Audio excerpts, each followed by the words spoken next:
আসসালামু আলাইকুম এভরিওয়ান, সবাই কেমন আছেন? আশা করি সবাই খুব ভালো আছেন। আবারও চলে এসেছি আপনাদের মাঝে নতুন একটি রেসিপি নিয়ে। আজকে রান্না করেছি ডাল দিয়ে খাসির মাথা। এই ডাল দিয়ে খাসির মাথা রান্না করা কিন্তু খুবই সহজ, আর খেতে কিন্তু অসম্ভব মজাদার হয়ে থাকে। এই মজাদার ডাল দিয়ে খাসির মাথা আমি কিভাবে রান্না করেছি সেই রেসিপিটা আজকে আপনাদের সঙ্গে শেয়ার করব। আশা করি রেসিপিটা আপনাদের কাছে খুব সহজ এবং ভালো লাগবে। চলুন এই ডাল দিয়ে খাসির মাথা কিভাবে রান্না করেছি সেই ফুল রেসিপিটি দেখে নেই। ডাল দিয়ে খাসির মাথা রান্না করার জন্য প্রথমে আমি এখানে নিয়ে নিয়েছি খাসির মাথা 2টার মতন, আর সাথে কিন্তু খাসির মাথার সঙ্গে কিছু মাংস আমি নিয়ে নিয়েছি। এখানে সলিড মাংসও আছে, সাথে কিছু হাড়যুক্ত মাংস আছে। আপনারা দেখতেই পাচ্ছেন অ্যাকচুয়ালি কেমন টাইপ। এবার এই মাংসগুলো খুব ভালোভাবে ধুয়ে আমি ডাল দিয়ে রান্না করে নিব। প্রথমে একটি প্যানের মধ্যে দিয়ে দিচ্ছি পরিমাণ অনুযায়ী তেল। এবার তেল একটু গরম হয়ে আসলে এর মধ্যে দিয়ে দিচ্ছি পেঁয়াজ কুচি। এখানে আমি 1 কাপ পরিমাণ পেঁয়াজ কুচি দিয়ে দিয়েছি, কারণ খাসির মাথা রান্না করার সময় পেঁয়াজের পরিমাণটা একটু বেশি দিলে খেতে কিন্তু বেশ ভালো লাগে। তো এবার পেঁয়াজগুলো হালকা বাদামি কালার করে ভেজে নিব। কিছুক্ষণ পেঁয়াজগুলো ভেজে নেওয়ার পর দেখতেই পাচ্ছেন হালকা বাদামি কালার চলে এসেছে। এবার এই পেঁয়াজের মধ্যে আমি কিছু মশলা দিয়ে দিব। তো প্রথমেই দিয়ে দিচ্ছি আদা বাটা। এখানে আমি আদা বাটা দিয়ে দিচ্ছি 1 টেবিল চামচ, সাথে দিয়ে দিচ্ছি রসুন বাটা 1 টেবিল চামচ, জিরা গুঁড়া 1 টেবিল চামচ, ধনিয়া গুঁড়া 1 টেবিল চামচ, আর দিয়ে দিচ্ছি হলুদের গুঁড়া 1 টেবিল চামচ, সাথে দিয়ে দিচ্ছি লাল মরিচের গুঁড়া 2 টেবিল চামচ। আপনারা আপনাদের স্বাদ মতন দিয়ে দিবেন। আর এবার দিয়ে দিচ্ছি লবণ স্বাদ মতন। এবার খুব ভালোভাবে পেঁয়াজের সঙ্গে সবগুলো মশলা নেড়ে মিশিয়ে নিব।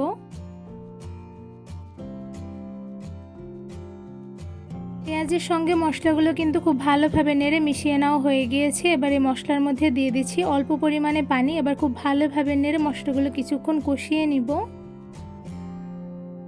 মশলা যত কষানো হবে তরকারির স্বাদও কিন্তু ততটাই বেড়ে যাবে। তো এদিকে কিন্তু মশলাগুলো খুব ভালোভাবে কষিয়ে নেওয়া হয়ে গিয়েছে। এবারে কষানো মশলার মধ্যে দিয়ে দিচ্ছি ধুয়ে রাখা খাসির মাথা। এখানে আমি সবগুলো খাসির মাথা আর মাংসগুলো দিয়ে দিয়েছি। এবার খুব ভালোভাবে মশলার সঙ্গে নেড়ে মিশিয়ে নিব। মাংসগুলো খুব ভালোভাবে নেড়ে নিতে হবে, যাতে মাংসের সঙ্গে মশলাগুলো খুব ভালোভাবে মিশে যায়। তো এই পর্যায়ে কিন্তু দেখতেই পাচ্ছেন খুব ভালোভাবে মেশানো হয়ে গিয়েছে। এবার ঢাকনার সাহায্যে ঢেকে কিছুক্ষণ রান্না করে নিব। কিছুক্ষণ মাংসগুলো রান্না করে নেওয়ার পর দেখতেই পাচ্ছেন মাংসগুলো থেকে কিন্তু অনেকটা পরিমাণে পানি বের হয়েছে, আর এতে কিন্তু মাংসগুলো অনেকটা পরিমাণে সেদ্ধও হয়ে গিয়েছে। এবার এর মধ্যে দিয়ে দিচ্ছি এলাচ আর দারচিনি, সাথে দিয়ে দিচ্ছি তেজপাতা। এবার খুব ভালোভাবে নেড়ে নিব। এই তো মাংসগুলো খুব ভালোভাবে নেড়ে নেওয়া কিন্তু হয়ে গিয়েছে। এবারে মাংসের মধ্যে দিয়ে দিচ্ছি ডাল। এখানে আমি ধুয়ে রাখা মুগ ডাল দিয়ে দিচ্ছি 1 কাপ পরিমাণ। এবার মাংসের সঙ্গে খুব ভালোভাবে নেড়ে ডালগুলো মিশিয়ে নিচ্ছি। এই তো খুব ভালোভাবে নেড়ে মিশিয়ে নেওয়া হয়ে গিয়েছে। সাথে দিয়ে দিচ্ছি 1 কাপ পরিমাণ বুটের ডাল। এই ডালগুলো কিন্তু কয়েক ঘন্টা খুব ভালোভাবে ভিজিয়ে রেখেছিলাম পানি দিয়ে, সেই ডালগুলো দিয়ে দিচ্ছি। এবার ভিজিয়ে রাখলে কিন্তু ডালগুলো খুব তাড়াতাড়ি সেদ্ধ হয়ে যায়। তো এরপর যে মাংসের সঙ্গে খুব ভালোভাবে বুটের ডালগুলো নেড়ে মিশিয়ে নিচ্ছি।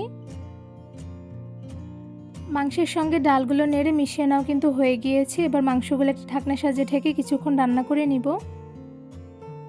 কিছুটা সময় মাংসগুলো ঢেকে রান্না করে নেওয়ার পর দেখতেই পাচ্ছেন ডালগুলো কিন্তু অনেকটা পরিমাণে সেদ্ধ হয়ে গিয়েছে। এবার এর মধ্যে দিয়ে দিচ্ছি হালকা উষ্ণ গরম পানি পরিমাণ অনুযায়ী। এবার খুব ভালোভাবে নেড়ে একটি ঢাকনার সাহায্যে ঢেকে আরও ঘন্টাখানিক আমি রান্না করে নেব, যাতে মাংসগুলো খুব ভালোভাবে সেদ্ধ হয়ে যায়। 45 থেকে 50 মিনিটের মতন মাংসগুলো আমি খুব ভালোভাবে ঢাকনার সাহায্যে ঢেকে রান্না করে নিয়েছি। তো এরপর যে মাংসগুলো আমি একটু নেড়ে নিচ্ছি। আর এদিকে দেখতেই পাচ্ছেন মাশাআল্লাহ মাংসগুলো কিন্তু খুব ভালোভাবে সেদ্ধ হয়ে গিয়েছে। এবার মিডিয়াম আঁচে ঢাকনা ছাড়া আমি মাংসগুলো আরও কিছুটা সময় রান্না করে নেব, যাতে ঝোলগুলো একটু মাখা মাখা হয়ে যায়। একটি কড়াইতে দিয়ে দিচ্ছি পরিমাণ অনুযায়ী তেল। তেল হালকা পরিমাণে গরম হয়ে আসলে এর মধ্যে দিয়ে দিচ্ছি পেঁয়াজ আর রসুন কুচি। পেঁয়াজ আর রসুন এখানে আমি 1 কাপের মতন দিয়ে দিয়েছি। এবার এই পেঁয়াজ আর রসুনগুলো হালকা বাদামি কালার করে ভেজে নিব। কিছুক্ষণ সময় নিয়ে পেঁয়াজ আর রসুন কুচি খুব ভালোভাবে কালার করে ভেজে নিয়েছি। এবার এর মধ্যে দিয়ে দিচ্ছি 1/2 চা চামচ গোটা জিরা। এবার খুব ভালোভাবে নেড়ে মিশিয়ে নিচ্ছি। পেঁয়াজ আর রসুনের ফোড়ন কিন্তু খুব ভালোভাবে কালার করে ভেজে নেওয়া হয়ে গিয়েছে। এবারে রান্না করা খাসির মাংসের মধ্যে পেঁয়াজ আর রসুনের ফোড়নগুলো আমি দিয়ে দিচ্ছি। এবার খুব ভালোভাবে নেড়ে মাংসের সঙ্গে মিশিয়ে নিব। মাংসের মধ্যে এভাবে পেঁয়াজ আর রসুনের ফোড়ন দিলে কিন্তু খেতে বেশ মজাদার হয়ে থাকে, আর সাথে কিন্তু খুব সুন্দর একটি ঘ্রাণ আসে। তো এদিকে মাংসগুলো আমি খুব ভালোভাবে নেড়ে নিচ্ছি। আর এদিকে দেখতে পাচ্ছেন মাশাআল্লাহ খুব ভালোভাবে মাংস আর ডালগুলো সেদ্ধ হয়ে গিয়েছে। এবার মাংসগুলো আমি খুব ভালোভাবে নেড়ে নিচ্ছি। তো এদিকে কিন্তু মাংসগুলো নেড়ে নেওয়া হয়ে গিয়েছে। এবার সবগুলো ডাল দিয়ে রান্না করা খাসির মাংসগুলো আমি একটি পাত্রে বেড়ে নিব। খুব খুব সহজেই ঘরোয়া অল্প কিছু উপকরণ দিয়ে খুব অল্প সময়ের মধ্যে রান্না করে ফেলেছি অসম্ভব মজাদার বুটের ডাল দিয়ে খাসির মাথা।